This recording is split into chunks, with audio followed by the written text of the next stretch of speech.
On October 23, 1978, the American singer Gloria Gaynor released the song I Will Survive. Depicting the perspective of a narrator who regains their own strength and independence after a presumably painful breakup, the song would eventually become a hit single and a cultural phenomenon during the disco craze of the 1970s. The song would also go on to garner incredible support from the LGBT community, with many reading themselves into the song's narrative of survival. This became even more prominent during the advent of the AIDS crisis, with many feeling like the song was not just descriptive of what it meant to be LGBT in this era, but also an important example of a gay anthem. Though Gloria Gaynor was cisgender and heterosexual, LGBT individuals thought that it encapsulated the experience of what it means to persevere when life becomes difficult. In the last few weeks, my channel began getting more traction, with my video on Howard Ashman jumping to tens of thousands of views seemingly out of nowhere. However, with these views also came some comments about my usage of the word queer when talking about historical LGBT figures. The contentiousness comes from the word's history as a slur and the fact that many people still feel this connotation in modern times. I'm not trying to refute that. The concept of reclaiming words is always nuanced, and though I feel comfortable doing so, I know not everyone feels the same way. I also think it's important to retain the identities of people when they existed, and not necessarily overwrite who they identified as. I don't think there are other words in the English language that can succinctly describe what I am referring to when I say queerness. For example, I Will Survive is not a gay anthem because it was released by an LGBT person, but because it was claimed by the community as being indicative of their experience. Put simply, my use of the word queerness is not just about how gender and sexuality might influence the creation of art and media. Instead, it's a way to describe art that has historically existed outside of or challenged a society that prioritizes heterosexual experiences above LGBT ones. Another way to describe this would be being against heteronormativity.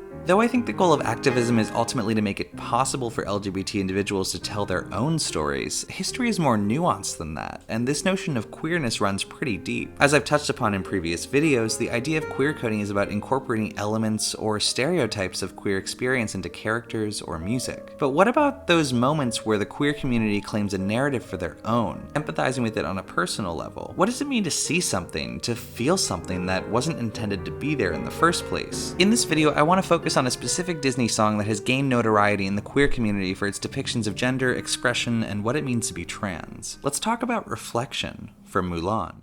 To be free, to be on the move, to go for a hike or whatever you like to do. To all there is to be done. It's fun, it's fun, it's fun. To be free, fun to be free. Disney's Mulan was released on June 19th, 1998. It follows the story of the titular character who leaves her home disguised as a man to enlist in the army in place of her father. Despite being based off of the Chinese folk legend of Hua Mulan, the Disney retelling strays from the source and isn't considered a good depiction of it. Though there is a general understanding that the character of Hua Mulan focuses on deconstructing gender stereotypes, there is no explicit connection to what we would refer to as gender identity or transgender experience. From a traditional perspective, the folktale is specifically about a young woman who cross-dresses to save her father's life. However, the Disney retelling of the story becomes complicated when you factor in the company's formula. As I spoke about in my video on Howard Ashman, the Disney Renaissance was a period during which the company explicitly relinked their movies to the format of American musical theater, even using similar narrative beats and devices to bring out certain parts of stories. The I Want song was especially important during this time, setting the narrative motion of the story by instilling some end goals in the main character. Examples of this include Ariel wanting to be a human, Belle wanting something more than this provincial life, and Aladdin wanting people to see how he truly is on the inside. The I Want song of Mulan is Reflection, a contemplative number by Matthew Wilder and David Zappel in which Mulan stares into a pool of water looking at her reflection, wondering if it will ever represent who she really feels like on the inside. Within the context of the movie, this song adds a new dimension to the story in which Mulan not only wants to pass as a man to save her father's life, but also represent her authentic self. This becomes part of the emotional journey of the film, making it just as much about living an authentic life as protecting family. Because the film ultimately ends with Mulan going back to a feminine appearance and seeing a guy, though, it speaks more to gender expression and how that fits within gender roles. Mulan is a woman, but she expresses that in many ways and does not allow her societal role to be restricted by her gender. This notion of wanting something more is a trope often aligned with LGBT experience, focusing on longing as a way to push for an accepting world. Many people who experience those feelings might also relate to this narrative of Disney's Mulan, wanting to share your authentic self with the world child, but not being able to. However, the vocabulary of the song has the ability to speak to gender presentation and identity. Specific references to passing as a woman and not fitting in with one's assigned gender are things that transgender individuals are intimately familiar with. Who is that girl I see staring straight back at me? Why is my reflection someone I don't know? The metaphor of a reflection is even more poignant when you consider that trans individuals are often thinking about their gender expression and specifically about how others might perceive their appearance. That being said, people feeling a certain way does not mean that something is there. Unlike Howard Ashman's work, there isn't necessarily a precedent for reflection to be viewed within a specifically transgender perspective. There also isn't the same type of subtext in the original folklore that the film is based off of. Though David Zappel is married to a man and the song can certainly represent a more universal feeling of isolation, I'm less interested in what was intended with the art and more with what was taken from the art. If you're a trans person who grew up with the film Mulan, it's likely that Reflection's depiction of gender expression was your introduction to the subject. Throughout my life, I've had a few conversations with trans individuals about the different ways in which we perceived Mulan's narrative as encompassing trans experience. To show you what I mean, I spoke with my friend Kyle Frink about their experience growing up with Reflection. One of the things I found very interesting when hearing Kyle's story was specifically their assertion that reading oneself into material can also be a survival mechanism for LGBT individuals. She literally says, like, I won't pass for a perfect daughter. And in my family, like, I never thought of myself as a perfect daughter, or like I'm not fulfilling something that's expected of me.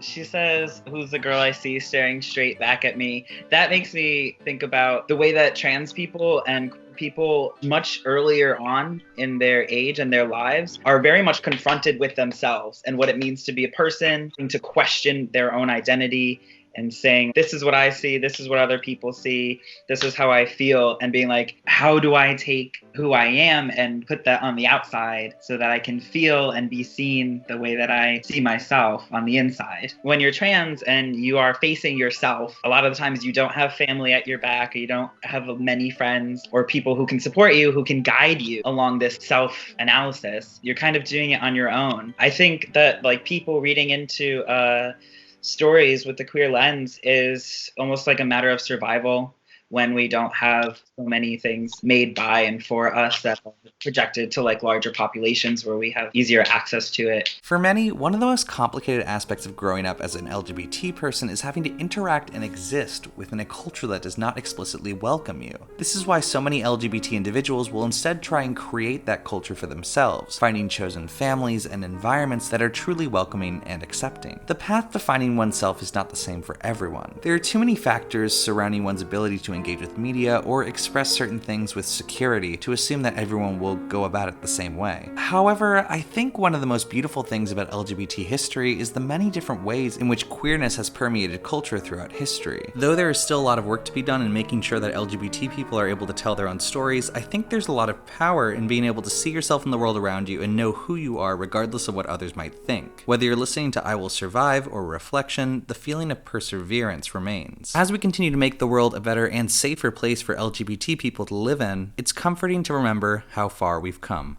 Somehow I cannot hide who I am, though I've tried. When will my reflection show who I am inside? When will my reflection show who I am inside?